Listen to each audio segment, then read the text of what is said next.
వి gold trusted gold buyers. మీరు తాకట్టు పెట్టిన బంగారాన్ని విడిపించి ఈ రోజు ఉన్న మార్కెట్ ధరకు కొనబడును.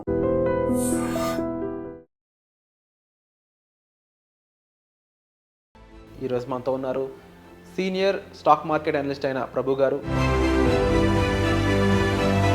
రైట్ నౌ గోల్డ్ సిచ్యువేషన్ ఎలా ఉందంటే, ఇదివరకు గోల్డ్ మీద అంత ఎక్కువ ఇంట్రెస్ట్ వచ్చేది కాదు. ఎందుకంటే ఈ మార్కెట్ ఎప్పుడైతే బాగాలేదో గోల్డ్ మీద అదర్ అసెట్స్ ఏం చూస్తారు, గోల్డ్ చూస్తారు. ఎందుకంటే ఏ కంట్రీ అయినా ప్రాబ్లం వచ్చినప్పుడు ఆ గోల్డ్ ఆ సేఫ్టీ దాని నుంచి బయటికి రావాలంటే ఆ ఆపత్కాలం అందు ఉపయోగపడాలంటే ఈ గోల్డ్లో ఇన్వెస్ట్మెంట్ చేయాలనేది ఒకటి పివి నరసింహారావు గారు అందరికీ అలవాటు చేశారు. ఇదివరకు మ్యారేజ్ ఉంటే అప్పుడు గోల్డ్ కొంటాం అట్లా చేసేవాళ్ళు. ఇప్పుడు ఏంటంటే ట్రంప్ విన్యాసాలు ఏమన్నా మళ్ళీ వస్తాయి. ఎందుకంటే వేరే కంట్రీస్ అందరి మీద వేస్తున్నాడు, ఇండియా మీద కూడా వేస్తాడా?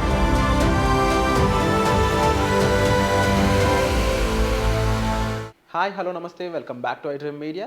ఈరోజు మనతో ఉన్నారు సీనియర్ స్టాక్ మార్కెట్ అనలిస్ట్ అయిన ప్రభు గారు. ముఖ్యంగా కమోడిటీస్, గోల్డ్ ఇన్వెస్ట్మెంట్స్, సిల్వర్, వీటికి సంబంధించిన అప్డేట్స్ అండ్ ప్రొసీజర్స్ తెలుసుకుందాం. Hi sir. హలో అండి. సార్, గోల్డ్ అనేది ఎప్పుడు కూడా ఒక ట్రెడిషనల్ అసెట్గా మనకి చాలా కాలంగా ఇన్వెస్ట్మెంట్లో ఉంది. జనరల్ డబ్బులు ఉంటే వెంటనే గోల్డ్కి సంబంధించిన ఆర్నమెంట్స్ కొనేస్తూ ఉంటారు, ఏ ఫ్యామిలీ అయినా సరే. అండ్ సిల్వర్ కూడా దానికి తగ్గ ప్రాముఖ్యత ఉండడం జరిగింది. బట్ ఇన్వెస్ట్మెంట్స్ పరంగా కంపేర్ చేసినప్పుడు గోల్డ్ అనేది ఎంతవరకు ఇన్వెస్ట్ చేయగలిగే అంశం, దాని నుంచి ఎంత మంచి రిటర్న్స్ వస్తాయి, రైట్ నో గోల్డ్ సిచ్యువేషన్ ఎలా ఉందంట? అంటే ఇదివరకు గోల్డ్ మీద అంత ఎక్కువ ఇంట్రెస్ట్ వచ్చేది కాదు. లాస్ట్ ఈ 5 years తీసేయంగా అంతకుముందు 4%, 5% ఉంది, పెద్ద రిటర్న్స్ లేవు. అంటే ఇట్స్ ఎ డెడ్ ఇన్వెస్ట్మెంట్, దాని మీద ఎక్కువ రిటర్న్స్ వచ్చేవి కాదు. ఈ 3 to 4 yearsలో గోల్డ్ బాగా పెరిగింది. ఎందుకంటే ఈ మార్కెట్ ఎప్పుడైతే బాగాలేదో గోల్డ్ మీద అదర్ అసెట్స్ ఏం చూస్తారు, గోల్డ్ చూస్తారు. యూసేజ్ కూడా పెరుగుతోంది. ప్లస్ సెంట్రల్ బ్యాంక్స్ మొత్తం గోల్డ్ కొంటున్నాయి. మనం కూడా 72 million మొన్న కొన్నాం. సో ఆర్బీఐ కూడా మన రీసెంట్గా లాస్ట్ వీక్ కొన్నది. గోల్డ్ ఎక్రూడ్ చేస్తున్నాయి. ఎందుకంటే ఏ కంట్రీ అయినా ప్రాబ్లం వచ్చినప్పుడు ఇమీడియట్ లిక్విడిటీ ఏది ఉండాలి, గోల్డ్. ఆ గోల్డ్ ఆ సేఫ్టీ దాని నుంచి బయటికి రావాలంటే ఆ ఆపత్కాలం అందు ఉపయోగపడాలంటే ఈ గోల్డ్లో ఇన్వెస్ట్మెంట్ చేయాలనేది ఒకటి పివి నరసింహారావు గారు అందరికీ అలవాటు చేశారు. సో అందుకని ఇదివరకు మ్యారేజ్ ఉంటే అప్పుడు గోల్డ్ కొంటాం అట్లా చేసేవాళ్ళు. ఇప్పుడు ఏంటంటే లిక్విడేషన్ ఉంది కాబట్టి ఇమీడియట్గా మనకి క్యాష్ అవుతుంది కాబట్టి ఆ పర్సంటేజ్ కొంత ఇన్వెస్ట్మెంట్ చేస్తారు. ఈవెన్ నవేడేస్ మ్యూచువల్ ఫండ్స్లో కూడా గోల్డ్లో ఇన్వెస్ట్మెంట్ చేస్తున్నారు 5%.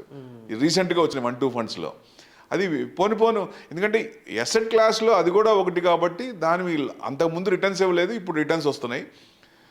కంటిన్యూస్గా పెరుగుతుందంటే 86,500 దాకా వచ్చింది. ఇప్పుడు 84,000 చేంజ్ ఉంది.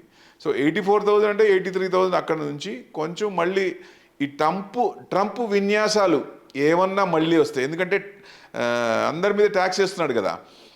సో అట్లాంటివి ఇప్పుడు వేరే కంట్రీస్ అందరి మీద వేస్తున్నాడు, ఇండియా మీద కూడా వేస్తాడా? 25% అంటే వాళ్ళ మీద వేస్తున్నప్పుడు మన మీద కొన్ని ఇంపోర్ట్ చేసేటప్పుడు మన మీద కూడా పడతాయి.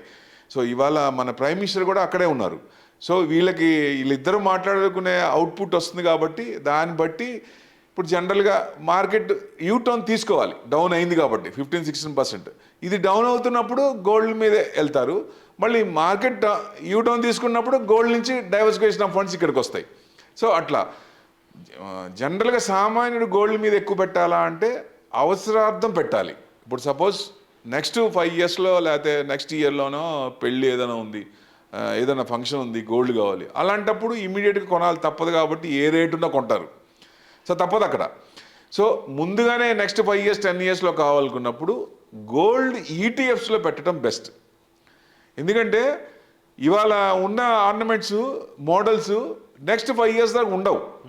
సో అప్పుడు లేటెస్ట్ ఇప్పుడు గోల్డ్ కొనుక్కొని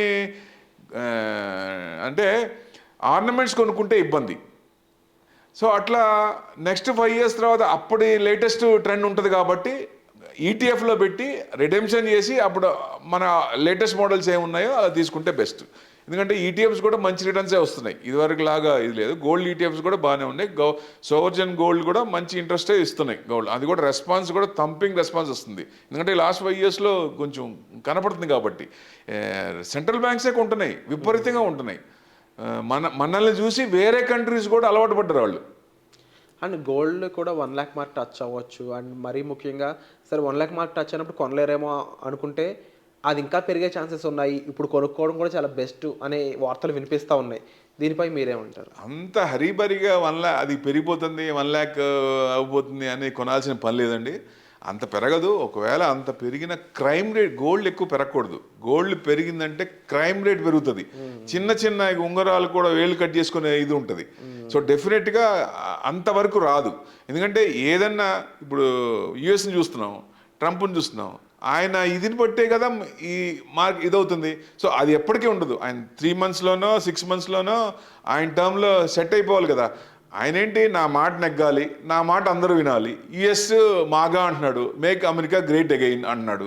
దానికోసమే ఆయన ప్రయత్నం. ఒరిజినల్గా లాస్ట్ టైం కూడా కొన్ని చేశాడు కానీ మళ్ళీ విత్డ్రా చేసుకున్నారు. ఇప్పుడు కూడా కోర్టు కొన్ని మొట్టికాయలు వేసింది కదా, ఆయన్ని కూడా సిటిజన్షిప్లో వేసింది కదా. సో ఇట్లాంటివి ఉన్నప్పుడు కొంచెం పెరిగే అవకాశాలు ఉంటాయి. మన మార్కెట్ డౌన్ ఉన్నప్పుడు గోల్డ్ పెరుగుతుంది. కంటిన్యూస్గా మార్కెట్ డౌన్ అవుతుందా? అవే ఛాన్స్ ఉండదు, ఎప్పుడు డౌనే ఉండదు. కాబట్టి 1 lakh ఛాన్స్ అంతవరకు ఉండకపోవచ్చు. అంటే విపరీతంగా ఇట్లాంటివి ట్రంప్ లాంటి విన్యాసాలు కొత్త ఇంకా ఏమన్నా వస్తే పెరిగే ఛాన్సులు కూడా ఉంటాయి. సో అప్పుడు మన ఇంకా పెరిగిపోతుంది అని కొనాల్సిన పని లేదండి. వెయిట్ చేసి మన అవసరార్థం ఇమ్మీడియట్గా అంటే ఎంతో కొంత ఎక్రూడ్ చేసుకోవడం, మంత్లీ 1 గ్రాము అట్లాంటి ఎక్రూడ్ చేసుకోవడం బెస్ట్. లేదా ఈటీఎఫ్లో పెట్టండి. ఈటీఎఫ్లో పెడితే సేఫ్ 100%. మనం ఆ టైంకి రిడీమ్ చేసుకొని మనం కావాల్సినవి కొనుక్కోవచ్చు. అంటే సార్ అసెట్ అలొకేషన్ అనే కాన్సెప్ట్లో చూసుకుంటే ఈ కమోడిటీస్లో ఉండే గోల్డ్ కానీ సిల్వర్ కానీ వీటికి ఎంత % ఆఫ్ మనం కేటాయించవచ్చు అంటారు? మ్యూచువల్ ఫండ్సే 5% ఇస్తుంది ప్రజెంట్ గోల్డ్ మీద. సిల్వర్ కూడా యూసేజ్ పెరిగింది. ఇదివరకు సిల్వర్ మనకి 1 lakh పైనే వచ్చింది, 1,02,500 ఎంతో వచ్చింది. సో ఈ గోల్డ్ కొంచెం, ఎందుకంటే ఇప్పుడు ప్రజెంట్ సిచ్యుయేషన్ ప్రకారం తీసుకుంటే సిల్వర్ బై గోల్డ్ సెల్ అంటే ఒక స్ట్రాటజీ తీసుకుంటే, అంటే కొంతవరకు 81, 83, 84 ఆ రేంజ్లో మళ్ళీ కొంచెం ఇదవుతుంది కాబట్టి 86 నుంచి తగ్గింది, 2,000 తగ్గింది ఆటోమేటిక్గా. సో సిల్వర్ ఏమో బై జోన్లోనే ఉంది. దాదాపుగా మళ్ళీ ఆల్ టైమ్ హై క్రాస్ అయ్యే అవకాశాలు ఎక్కువ ఉన్నాయి. 1,05,000 వరకు రావచ్చు. Maybe next 2 to 3 months or 6 monthsలో పెట్టుకున్నా. సో ఇవన్నీ ఫ్లక్చువేషన్స్ ఉన్నాయి కాబట్టి వీటి మీద కొంచెం ప్రభావం పడుతుంది. సో అందుకని అవి పెరుగుతున్నాయి. ఆల్ టైమ్ హై క్రాస్ అయి ఉంటుంది. గోల్డ్ మట్టుకు ఈ రేంజ్లోనే ఉంటుంది. బాగా 1 lakh పోయే అవకాశాలు చాలా తక్కువ ఉంటాయండి. అండ్ ఇన్వెస్ట్మెంట్స్ పరంగా చూసుకున్నట్లయితే ప్రభు గారు, స్టాక్ మార్కెట్లో ఏదో సీనియర్ అనలిస్ట్గా చెప్పండి, మీ ద్వారా ఎంతోమంది ఇన్వెస్ట్ చేస్తూ ఉంటారు కదా. జనరల్గా ఎక్కువ వింటూ ఉంటాను నేను, వితౌట్ గైడ్ స్టాక్ మార్కెట్లోకి ఎంటర్ అయితే చాలా రిస్క్ అండ్ హెవీ లాసెస్ చూస్తూ ఉంటారని చెప్పేసి, మీరు ఎటువంటి స్ట్రాటజీస్ ద్వారా ప్రాఫిట్స్లోకి వెళ్తున్నారు? ఎంటర్ ఎగ్జిట్ అనేది ఇంపార్టెంట్. ఎక్కడ ఎంటర్ అవుతున్నాం అని మెయిన్ అదే, అక్కడే దెబ్బతినేది. సో హైలో కొంటాం, మార్కెట్ పడుతున్నప్పుడు వెయిట్ చేస్తాం. సో ఫండమెంటల్స్ ఉన్న స్క్రిప్ట్స్ ఓకే, బట్ మిగతా ఇప్పుడు మిడ్ క్యాప్ చూస్తే భయంకరంగా పడ్డాయి కదా. అవును. సో అవి మళ్ళీ మిడ్ క్యాప్ మళ్ళీ రావాలంటే కొంచెం టైం పడుతుంది. కొన్ని కంపెనీలు బాగుండి సేల్స్ బాగుంటే మళ్ళీ పెరుగుతాయి కదా. సో వాటి కోసం వెయిట్ చేయాలి.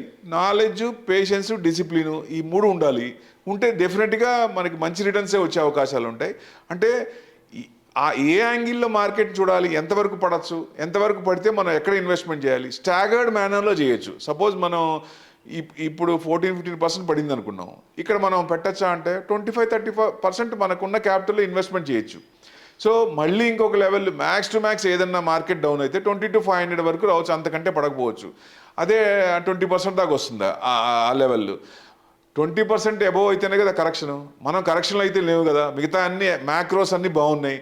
సో అంటే కొన్ని మ్యాక్రోస్ వల్ల పాజిటివ్ ఉంది, కానీ మిగతా గవర్నమెంట్ పాలసీల వల్ల కానీ లేకపోతే ఐఎన్ఆర్ బాగా పెరిగింది, యుఎస్ ట్రెజరీ బిల్స్ కూడా బాగా వస్తున్నాయి, బాండ్ ఈల్డ్ పెరిగింది. బాండ్ ఈల్డ్ పెరుగుతున్నప్పుడు 5% దాకా వస్తున్నప్పుడు మన ఎఫ్ఐస్ మన దగ్గర డబ్బులు ఎందుకు పెడతారు? వాళ్ళు ఎప్పుడు రిటర్న్ అవుతారు అంటే మనం డిఏఎస్ని చూసుకొని ఎఫ్ఐస్ నెగ్లెక్ట్ చేస్తుంది గవర్నమెంట్. ఎందుకంటే అది యాడ్ ఆన్ అవుతుంది. వచ్చినప్పుడు వాళ్ళని కాదనుకోకూడదు కదా. వాళ్ళు కంటిన్యూస్గా అమ్ముతున్నారు, వాళ్ళకి ఏదో కావాలి. ఎల్టీసీజీని లాంగ్ టర్మ్ క్యాపిటల్ గెయిన్స్ తగ్గించటమా, లేకపోతే తీసేయటమా, షార్ట్ టర్మ్ గేమ్స్ని మాఫీ చేయటమా, ఇట్లాంటి వాళ్ళు ఏదో అడుగుతున్నట్టున్నారు. సో డెఫినెట్గా వాళ్ళకి కావాల్సింది గవర్నమెంట్ నుంచి వాళ్ళకి అందినప్పుడు డెఫినెట్గా యూటర్న్ తీసుకుంటుంది. అప్పుడు దాకా మనం పేషెన్స్ ఉంటే డెఫినెట్గా మంచి అవకాశాలు ఉంటాయి వెల్త్ క్రియేట్ కావడానికి. సో విన్నారు కదండి, ముఖ్యంగా గోల్డ్కి సంబంధించిన ఇది లేటెస్ట్ అప్డేట్ అని చెప్పొచ్చు.